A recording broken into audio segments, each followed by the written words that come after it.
Zachary Bababasso n'est pas mentalement stable. Et il a dit que vous non, je t'ai dit. Il a dit que vous je t'ai dit ceci. Il a dit que la télévision. Je t'ai dit. Je réponds à Zachary, et c'est une fois pour toutes, je ne répondrai pas. Je suis convaincu qu'il est mentalement instable. Je suis convaincu, c'est pourquoi je ne lui réponds pas. Je suis convaincu. Un homme de son âge et de ses responsabilités, quand on voit les actes qu'il pose, député de son pays, je le vois dans une vidéo, une femme, excusez-moi, au derrière proéminent, il fait tourner la femme, il dit, oh, c'est naturel, oh. Il a une femme chez lui, des enfants à lui pour voir ces images-là. Cet homme est mentalement instable. Quand ses enfants voient ces images, il est encore député en ce moment à la nationale. Des gens comme Zachary ne peuvent exister que dans la société congolaise, qui n'a pas de repère. Vous vous sentez gêné par ces propos? Qui? De Zachary Bababasso. De me dire que je suis infirme? Qui vous traite d'infirme. Mais j'assume ça. J'ai une infirmité que je porte fièrement. J'ai connu cet accident, j'avais 13 ans. Dans un match de foot, la fracture a été mal réduite et j'ai gardé le défaut. J'écris avec cette main. Je le dis maintenant en lingala. Yazali Mouela ya bongo. Alors là, c'est grave. Je veux que tu passes ça. On va passer. Passe ça. Azam Mouela ya bongo. Très bien, on y va, on continue. On comprend. Non, je répète, ne coupe pas ça. Hier, Azali Mouela ya bongo. Je ne sais pas s'il a une femme.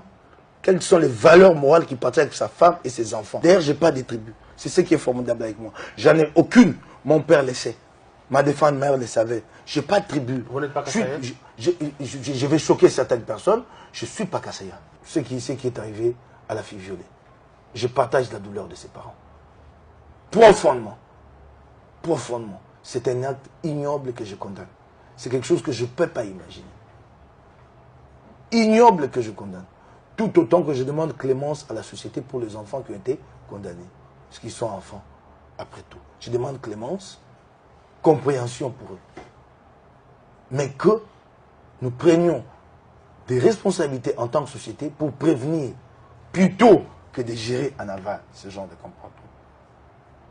S'agissant de mon fils, et une incompréhension, ma femme a pris la parole dans une vidéo, les gens ont dit qu'elle n'a pas eu de la compassion pour la fille violée. Est-ce qu'elle vous avait averti avant de la vidéo? Non, de la faire? Non, elle m'avait averti. Vous étiez au courant? J'étais au courant, ça s'est fait chez moi. Et vous l'avez accepté? Oui, j'ai accepté.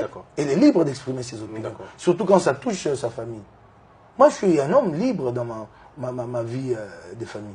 Mes enfants sont libres, mes enfants discutent avec moi, protègent quand il faut, et nous arrivons à un compromis. Alors, si certains ont pris ça comme cela, qu'elle n'a pas exprimé de la compassion, je demande pardon pour elle. Mon fils était là à une soirée, une vingtaine d'enfants. Ils n'étaient pas tous potes, il faut comprendre. C'est des copains aux copains à copains. Mon copain m'a dit, tel organise une soirée, vous êtes à 3 de la 3e année, il y a 4 de la 4e année. C'est pas forcément que tous les enfants se connaissaient et se fréquentent. Il faut que les gens commencent par comprendre cela. Ils arrivent, la soirée, elle est arrosée, et puis il y a des enfants qui débordent. Pendant que ces enfants-là débordent, mon fils est déjà rentré à la maison. Votre fils de 16 ans? De 16 ans. Il est déjà rentré à la maison. Ça déborde, il y a eu ce qu'il y a eu, et à l'école, c'est l'école qui décide, qui interpelle tous les enfants qui ont participé à cette soirée. Vous devez aller répondre devant le tribunal pour enfants. L'école vous laisse la vie. C'est alors que mon frère qui est avocat, juriste avocat, va vers le tribunal, dit, l'école demande que notre enfant comparaisse ici, mais il ne peut pas venir comme ça. Il faut formaliser la démarche.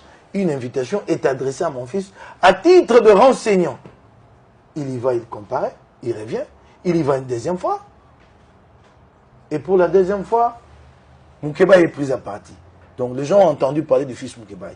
Comme Moukébaye, c'est la bête noire, la cible de toutes les attaques, et je les prends quand il s'agit de moi. Hein. Moi, je prends des attaques, puisque moi aussi, je sais répondre aux attaques. Mais là, il s'agit de mon fils. Qu'est-ce qu'il a à voir avec la politique? Il s'agit de ma famille. Il y a eu verdict? Mais il y a eu un verdict qui a été rendu. Oui. J'ai vu des journalistes recevoir des invités sur des plateaux de télé qui donnaient des versions. Mais j'ai vu très peu de journalistes au tribunal pour enfants. C'est pas ça le métier de journaliste. Les noms qui me font le plus mal en politique. En tête, Joseph Kabila. En second lieu, Félix Tshisekedi. En troisième lieu, il faut que je commence à chercher. Je n'étais pas préparé. Hein. En troisième lieu, il y a beaucoup de gens ici qui... Mais ça va être méchant. Hein? Il y a des gens qui font les yo-yo là. Il y a un type qui m'a indigné à un moment donné là. Je ne les vois plus. Willy Michi.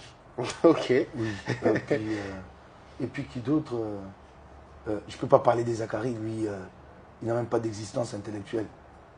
Qui c'est il y a un gars qui... Je le prends en grippe, là. Comment c'est encore... Et c'est surtout le gars qui... Oh, il y en a un. Ah oui, Makolo Tamboul. Bah, il est maintenant agent là, à l'INSS, là. Ok. Hein? Oui. Il est venu d'exil et tout. Des gens... 3 partis politiques qui vous font la honte.